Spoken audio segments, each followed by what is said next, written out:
வாழ்க்கையில் ஜெயிக்க ஒருவன் தன்னுடைய தொழிலில் தோல்வி அடைந்த நிலையில் தான் நடந்து வந்த வழியில் தெருமுனையில் போவோர் வருவோரை மிகுந்த மன வேதனையுடன் வேடிக்கை பார்த்து கொண்டிருந்தான்.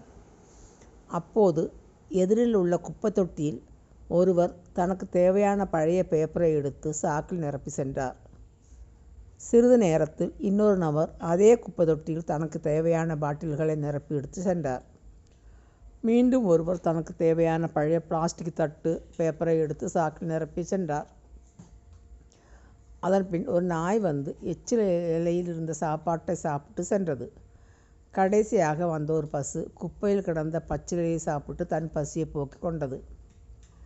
இதை பார்த்த படு தோல்வியடைந்த அந்த நபர் கூறிய வார்த்தைகள், ஒரு சிறிய குப்பை தொட்டில் இத்தனை பேர் பிழைத்து வாழ்கிறார்கள் என்றால் இந்த பறந்து விரிந்து கிடக்கும் இவ்வுலகில் நாம் அனைவரும் எப்படியெல்லாம் பிழைத்து வாழலாம் என்று தன் மனதை திடப்படுத்தி கொண்டு இனி தனக்கு தோல்வியே கிடையாது, இனி வரும் காலங்கள் பொற்காலமே, மிக பெரிய வெற்றியே என தன்னம்பிக்கையுடன் தனது பழைய தொழிலை தொடங்க சென்றார்.